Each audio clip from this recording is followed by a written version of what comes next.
I'm actually happy to announce that I don't have any elected experience. And I don't believe that this position requires more political experience. What this position really needs is a strong focus on business acumen. And that's one of the reasons that I'm leading the charge to run for election of the City Council, is because I now own and operate 8 different companies. I am very fluent in financial statements. I'm very adept to the things that are most important to us, and that's customer service and acting with urgency. And those are all things that I believe could be approved here in Richmond City and all over coastal Georgia. That I'm not saying that every politician needs to have a strong background in business, but it certainly gives them a leg up to collecting data, making decisions based on data, and a lot less on emotion. The main reason that voters should appreciate that I'm running is because of the rapid growth and expansion here in Bryan County and Richmond Hill. And I have lived all of that. When I moved here in 2017, it was me and 2 employees. And from 2019, 2020, 2021, and 2022, our business grew 500% year after year after year. Many normal businesses are happy with 20, 30, 40% growth. They would be astonished with 40% growth. I have led the charge in growing a company and had to adapt very quickly to rapid growth. So nobody in this community that I know of is better qualified to lead during those transition times than a person with the experience who's been there and done it in the trenches and been successful at it. The thing that I'm most passionate about is our young people in the school system. And if you look at my resume, I am a leader who not only has led through this rapid expansion and growth in my own company, but I am actively involved and present at every level of our school system and our university system. So I am very active in the STEM program. I personally am responsible for over $60,000 of funds being raised for the STEM programs here locally. I'm on the CTAE advisory committee. I'm on a STEM committee. I mentor cadets at the Citadel. I work hand in hand with Georgia Southern with their mechanical engineering division and their engineering programs, helping engineers prepare and get ready for the workforce by reading their resumes, helping them select courses, and choosing a career path that works good for them and for the region. I'm an executive board member on the Chamber of Commerce, so I'm very plugged in. If there's anybody in this community that's plugged into the education system and the strongest and most vocal advocate for small business, that's me. Mm-hmm. So at the end of the day, they're going to get to choose in 1 month. Do you want the candidate that is active in the community and has been there and promises to continue to do what he has been doing in a larger capacity?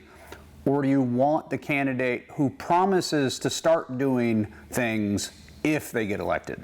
I think that's a huge factor in what sets me apart. The experience, the exposure, I'm present, I'm available. I'm not going to say everybody in Richmond Hill knows me, because that would be a false statement, but the business community knows me due to my active involvement. I am at 2 or 3 events every week throughout the day: ribbon cuttings, business after hours, committee meetings.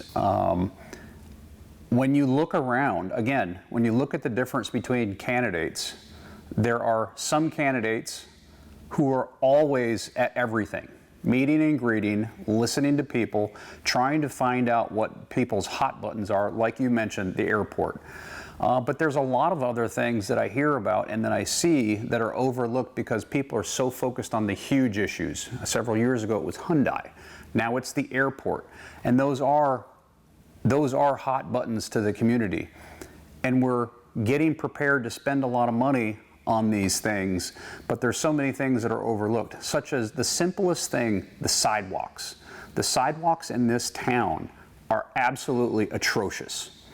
And I know that because I walk them to work. I live 5 miles from work, and several days of work a week, I walk to work with a weighted vest, just for some exercise and some peace and calm, and it's really early in the morning. And if elected leaders actually got out and put their sneakers on and walked, they would understand that lower income, middle income people that are pushing strollers or have a walker, it's dangerous to walk at night or early in the morning on the sidewalks because there's big gaps. I could give you many examples, but that's just one that we fail to focus on because not enough people use the sidewalks, and we're really focused on the big issues. And if you can't do the little things right, how do we expect you to do the big things and get them right?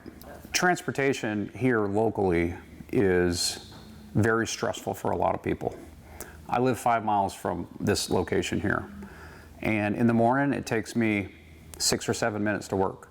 If I leave my office between 4:30 and 6:30, it often takes me 25 to 30 minutes to get 5 miles because we have multiple stoplights.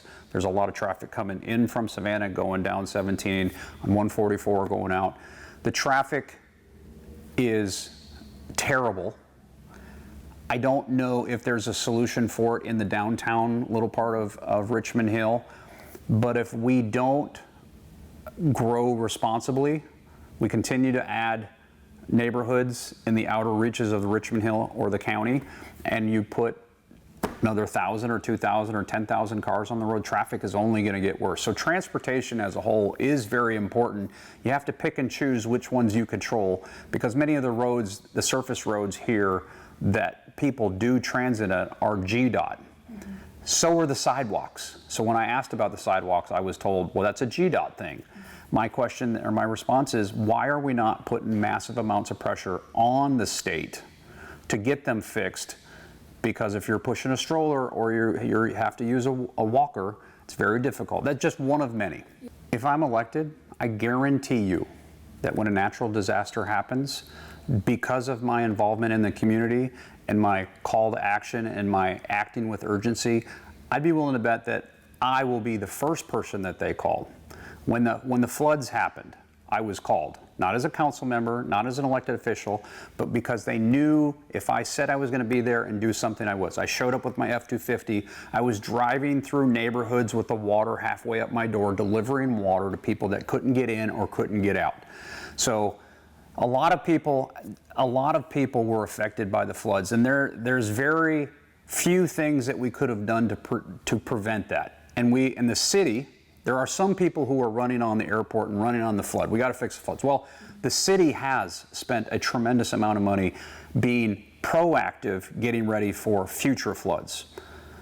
The thing that you brought up earlier about elected officials not being present, they were not as present and visible as they should have. They should have been leading the charge. They should have been at the roadblocks, checking people in and checking people out and being absolutely visible. But what's even worse is that local elected officials, several of them were affected by the floods and couldn't be super present. Several of them weren't. But the biggest disaster that came out of that, besides the flooding, was that people that were negatively affected by the floods were then told, go to this office in this location to apply for funds or grants or help. And then they would say, well, where else can I go? They would be sent to an office in Savannah. They'd be sent here. Go over to this office to pick up supplies.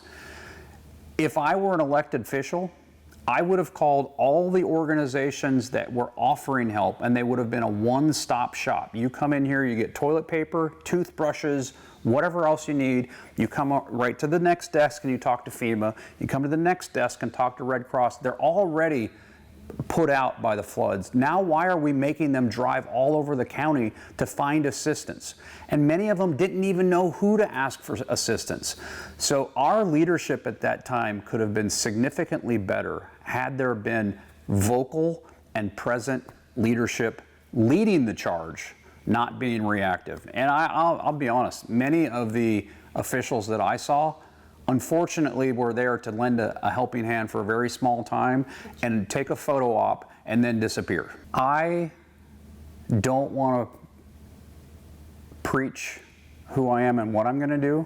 I want the citizens of this community to get to know me and ask other people within the community, how involved is he? How involved has he been? What has he said he was going to do and that he did? Not campaign promises. There's nothing worse in this world than campaign promises. I'm going to do this for you if I get elected. I can tell you right now that I will continue to do as much and more for the community that I'm currently doing, whether I'm elected or not.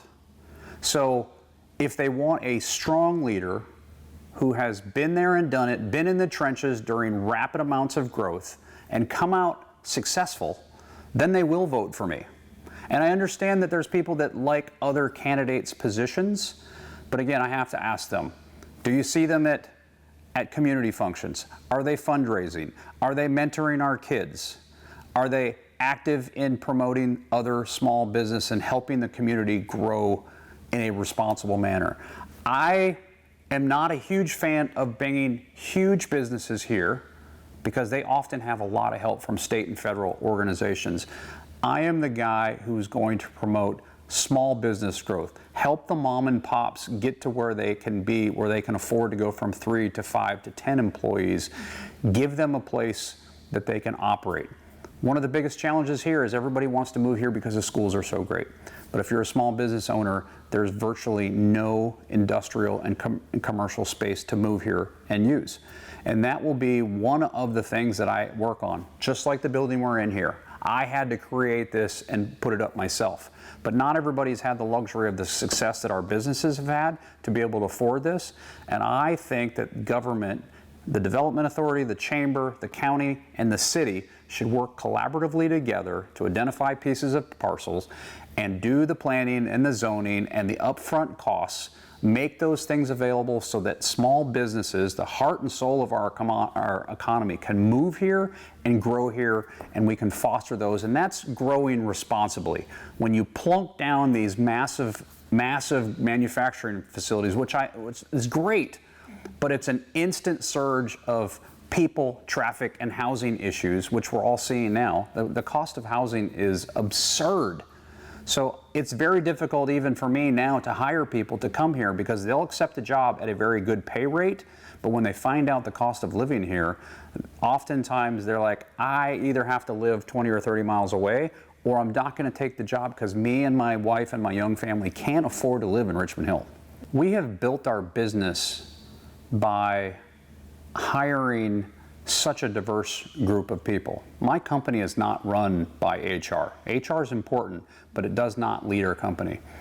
And we have been able to build this empire using people that were very difficult to get employment other places.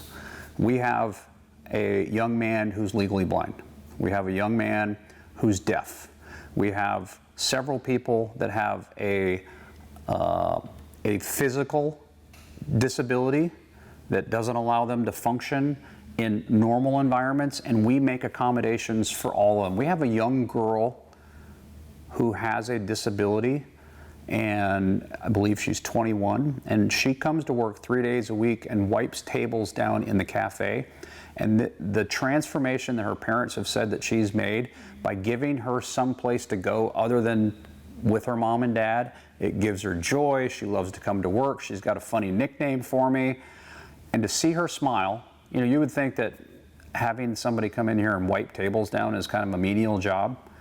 But there are some people that are just dying to have a job and somewhere to go that's away from teachers and counselors and parents. And we are making a difference in many, many people's lives other than the stereotypical top performers that most employers hire. So again, this is the kind of experience that we bring to it. And I'll close with this. The most important thing in all of our business units, all 8 of them, are 2 things: customer service and acting with urgency. I would ask you Chick-fil-A is probably one of your favorite restaurants to go to. But I would dare say that you don't go there for the food. The food's good. It's not top-notch. You go there because the service is the same at every Chick-fil-A. They act with urgency. You order your meal and within 2 or 3 minutes you're out the door, you're eating. So they focus on customer service and urgency. And what I will drive for in the city is that we too should act the same way.